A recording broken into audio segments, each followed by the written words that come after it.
Remember those days when the biggest thrill was popping a tray into the microwave and settling in for some primetime fun? Well, today we're going to dive into 12 of the most memorable TV dinners from the 1970s that you just can't find anymore. Let's step back in time and revisit these microwave marvels and discover why they disappeared from American grocery shelves. Now, let's dig in, starting with number 12. Number 12, the Libby Land Safari Supper. Libby Land was all about sparking a sense of excitement for children, yet it managed to capture the hearts of many adults who secretly loved that whimsical packaging. Introduced in 1971 by Libby, McNeil, and Libby, the Safari Supper was one of the several themed dinners designed to transform mealtime into an adventure.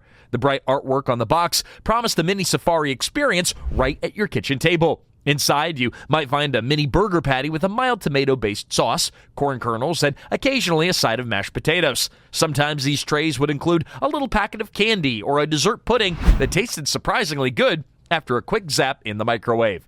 True to the era, the trays were usually aluminum. Although microwave ovens were beginning to appear in more households by the mid-1970s, many folks still did rely on conventional ovens to heat these meals. Technically, Libby Land Safari Supper remained on shelves until about 1976, though some regions may have had them a little bit longer. Part of the fun was the meal's tie-in with the toy-like design on the outer box. Parents hoped that the colorful visuals might tempt a picky eater into finishing his dinner. Unfortunately, adults soon found that the novelty alone couldn't sustain a frozen food line. Rising production costs and competition from other brands saw the entire Libby Land's kids' dinner concept pulled off the market by the late 1970s. For many, it remains a fond memory of a time when eating a simple frozen dinner felt like embarking on a great expedition, complete with lions and zebras all on the packaging. Number 10, Morton Chicken and Dumplings. Morton was already a well-known brand for pies and pot pies, but in the 70s, the company ventured into broader TV dinner territory. Their chicken and dumplings dinner was one attempt to branch out, appealing to those who craved a comforting, homey meal without slaving over a hot stove. Each tray usually contained tender chunks of chicken in a thick, creamy gravy, dotted with peas and carrots. The dumplings themselves were soft, floury biscuits that soaked up the gravy, though they sometimes lacked that distinct homemade taste that picky diners demanded. When microwave ovens started to become more common, Morton's Chicken and Dumplings had to adapt. The original aluminum trays weren't exactly microwave friendly, so the company experimented with oven-safe paper trays. However, these transitions didn't go that smoothly. Some consumers complained that the dumplings dried out if they got overcooked, while others would find cold spots if the microwave wattage wasn't quite high enough. But hey, jokes aside, when done right, the meal provided a warm, hearty dish that reminded folks of simpler times, minus the time-consuming cooking process. Despite its initial popularity, Morton faced stiff competition from both Banquet and Swanson, two industry heavyweights. As the 70s rolled on, Morton's broader dinner offerings weren't as frequently restocked by grocery chains that were eager to devote freezer space to faster-selling items. By the early 80s, you had to hunt around a bit to find a Morton Chicken and Dumplings. Eventually, it did fade altogether. Still, though, many recall that distinct combination of a creamy sauce and carb-heavy dumplings as the epitome of rainy-day comfort food in a decade where convenience reigned supreme. Number 9, Morton Meatloaf Dinner. Morton broadened its product line in the 1970s with a variety of home-style entrees, and the Meatloaf Dinner was one attempt to replicate that classic American Sunday supper feel. Packaged in their signature aluminum tray, the dish aimed to deliver a ready-to-heat slab of seasoned meatloaf, accompanied by mashed potatoes or whipped potatoes and some variety of vegetable, often peas or green beans. At times, Morton included a dessert component like a small apple or cherry crisp, completing the all-in-one dinner experience. As with many frozen meatloaf dishes of the period, the taste could be a bit hit or miss. Some found the texture spongy or overly processed, while others enjoyed the nostalgic flavor profile, especially when doused in ketchup.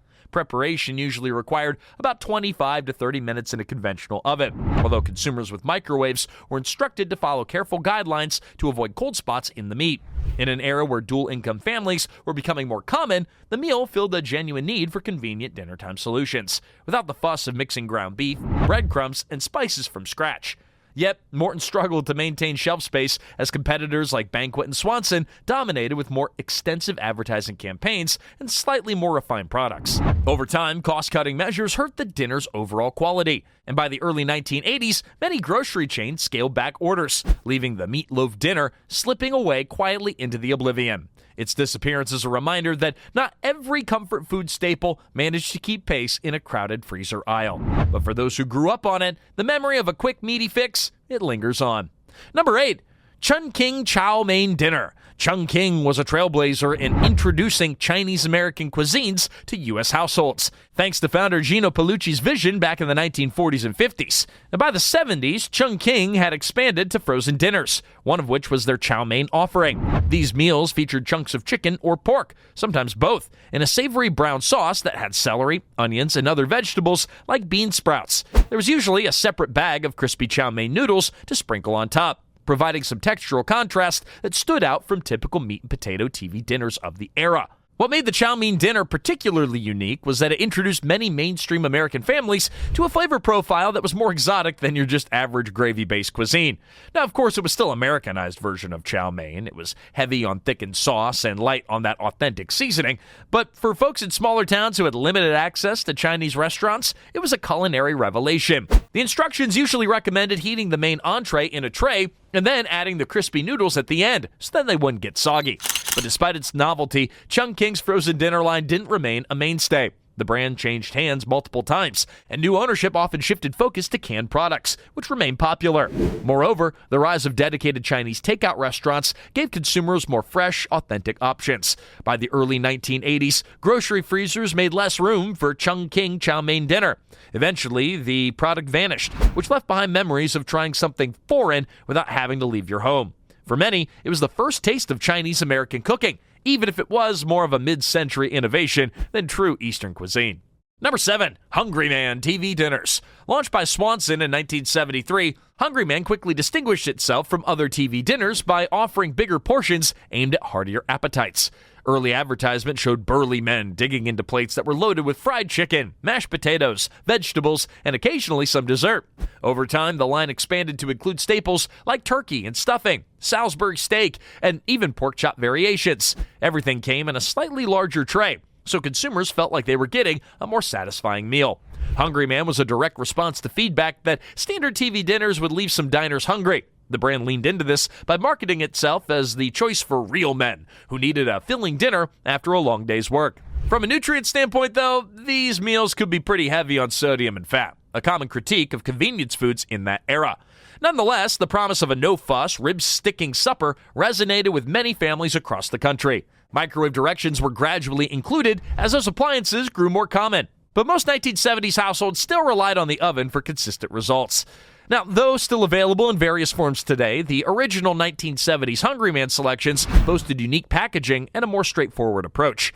Comfort food staples in an oversized format. Now, by the time the 80s arrived, the brand evolved with updated graphics and different entrees, making the classic 70s versions increasingly rare.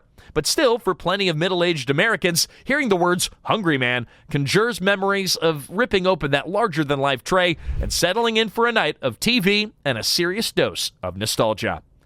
Number 6. Le Menu TV Dinners. Swanson introduced the Le Menu line in the late 1970s as an upscale twist on the conventional frozen meal. Marketed as a restaurant-quality option, Le Menu dinners offered fancier entrees like chicken cordon bleu, viande parmigiana, or scallops in a cream sauce. Sides might include au gratin potatoes or sautéed vegetables, and a small dessert like a chocolate mousse or a fruit crisp. It was frequently part of the package.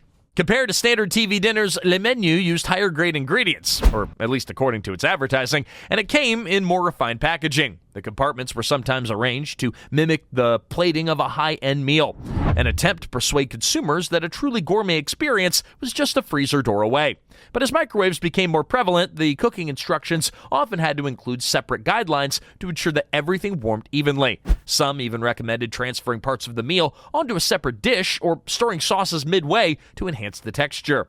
Despite the premium positioning, the Le Menu line still existed in a highly competitive market with other emerging brands that touted better ingredients. And while the food was a step up from your classic Salisbury steak or turkey dinner, many shoppers weren't ready to spend extra on a product that still involved peeling a plastic cover off a tray.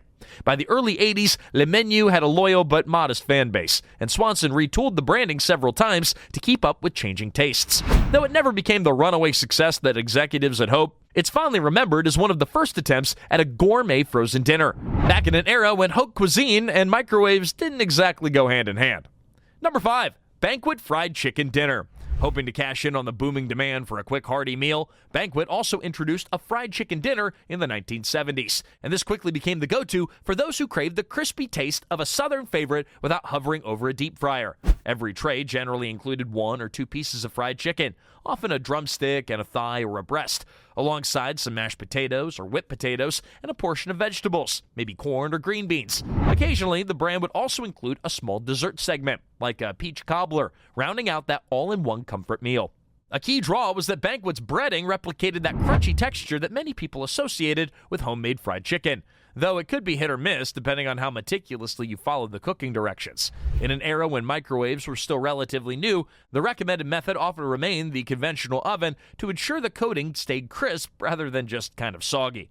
Overcooking was a frequent complaint, leading to a dry meat and hardened breading. So Banquet's packaging stressed a precise heating time, along with advice to tent the chicken with foil if it browned too quickly. Initially, the dinner found a robust audience, particularly among busy families that needed a hearty meal solution on weeknights. Banquet's marketing campaigns highlighted classic family scenes: a nuclear family gathered around the TV, enjoying a plate of fried chicken that required minimal cleanup. However, as competing brands offered their own takes on fried chicken, and some consumers started to view breaded poultry as less than healthy, sales waned. By the early 80s, the original iteration of Banquet's fried chicken dinner began fading from shelves, though multiple reboots and spin-offs did follow in later decades. For many who did grow up in the 70s, however, the first crunchy bite conjures immediate nostalgia, a reminder that sometimes the simplest pleasures come from an aluminum tray fresh out of the oven. Number 3, Maxon Sky Plates. One of the earliest forays into what we now call TV dinners came from Maxon Food Systems, who pioneered the concept of pre-cooked frozen meals for military and airline service in the 1940s. By the early 70s, remnants of the Maxon Sky Plates idea resurfaced briefly in select regional markets, aiming to reintroduce a convenient all-in-one meal that consumers could heat at home. These trays often featured sliced turkey, meatloaf, or roast beef, paired with simple sides like maybe mashed potatoes, peas, or carrots. The name Sky Plate hinted at Maxon's aviation roots, even if the brand's presence on supermarket shelves was quite modest.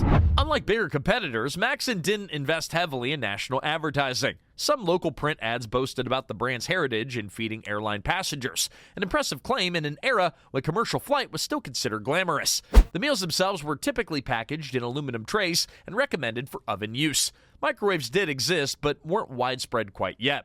Reviews were mixed, with some praising the authentic carved texture of the meats, while others complained about dryness or lackluster flavor. Sky Plates never reached the same level of visibility as Swanson or Morton. Maxon's limited distribution network, combined with stiff competition from better-funded giants, proved too big an obstacle. By the mid to late 1970s, most grocery stores had dropped the line entirely. Still, the memory of Maxon Sky Plates endures for a subset of enthusiasts who recall a time when the brand tried to merge the high-flying excitement of commercial aviation with the down-to-earth practicality of a frozen dinner. Number 2, Swanson Italian-style dinners. Perhaps emboldened by the attempts at German, Chinese, and Polynesian fare, Swanson also rolled out an Italian-style dinner in the 1970s, which typically focused on either spaghetti with meat sauce or a lasagna-inspired dish. The meal might include a side of green beans or broccoli, though the vegetable selection varied, and a small serving of garlic bread or a similar breadstick. Some versions also had a dessert portion, like a spongy cake, topped with a thin layer of chocolate or fruit sauce. Now, the packaging promised a taste of Italy in under half an hour, a big selling point for busy families. The tomato sauce was generally sweet and not too heavy on herbs like oregano or basil, reflecting the era's tendency to keep spices subtle to avoid scaring off conservative palates. Microwaves presented a challenge, as uneven heating often led to cold spots in the pasta. Consequently, many people preferred cooking these in just conventional ovens, trusting the slow, even heat to properly melt the cheese and warm the bread item without turning it into a rock. Now, while the idea did have potential, competition was fierce. By the late 70s, brands like Chef Boyardee offered canned Italian-style meals, and Stouffer's was just getting started with more premium frozen lasagna and macaroni dishes. Swanson couldn't hold the Italian niche for long, particularly as consumers grew more discerning about what they wanted in a pasta dinner. Sales dipped, and by the early 80s, grocery stores opted to give prime freezer real estate to bigger sellers. The Swanson Italian-style dinner quietly slipped into history, though it remains one of the most interesting chapters in how a major frozen food pioneer tested its capacity to deliver a passport to foreign flavors, one tray at a time. And number 1, Bird's Eye cook-in-a-bag chicken dinner. Bird's Eye was well known for frozen vegetables, but in the 1970s, the brand introduced a line of cook-in-bag dinners that attempted to streamline both preparation and cleanup. Among these offerings was the chicken dinner, consisting of chicken pieces mixed with vegetables like carrots, peas, and potatoes, all sealed in a plastic bag designed for cooking directly in boiling water, or in some later versions, microwaving. The technology was hailed as the next step in convenience, as it eliminated the need for multiple dishes and promised to lock in flavors and nutrients. In theory, you just put the bag into a pot of simmering water, you waited the recommended time, and then voila, an instant supper. Some folks actually appreciated the design because it reduced the risk of freezer burn and made portion control straightforward. However, real-world results varied. If your water temperature was off, or if your microwave wattage didn't match the directions, you'd end up with unevenly cooked chicken or half-wilted veggies. Overzealous boiling could cause the bag to blow up, leading to a watery sauce or a messy spill. Nonetheless, for busy households in the 70s, the convenience angle was tempting, and many still gave it a try. Unfortunately, these cook-in-bag dinners had a limited lifespan. As microwaves grew in popularity, more consumers wanted a product that could be popped straight in, without fussing with a pot of boiling water. Also, new packaging innovations allowed for tray-based meals that were simpler and potentially more visual appealing once cooked. By the early 80s, Bird's Eye shifted focus back to vegetables and gradually phased out their cook-in-bag chicken dinner. While short-lived, it remains a fascinating relic of a transitional period in frozen food history, illustrating how companies raced to adapt their products to changing kitchen technology. We hope you enjoyed this nostalgic journey through forgotten TV dinners. Hey, jokes aside, there's something comforting about remembering those old aluminum tray suppers that promised a tiny slice of modern convenience. Long before online grocery shopping or smartphone recipe apps came along, it's easy to forget how groundbreaking these meals felt back in the day, transporting us from an ordinary evening to a jungle safari, a cosmic adventure, or a tropical luau, all through a single frozen tray. Hey, if you got a kick out of reminiscing about these long-lost dinners, feel free to subscribe to the channel. Your support keeps these nostalgic conversations alive. And until next time, savor those simpler moments that made the 1970s so special.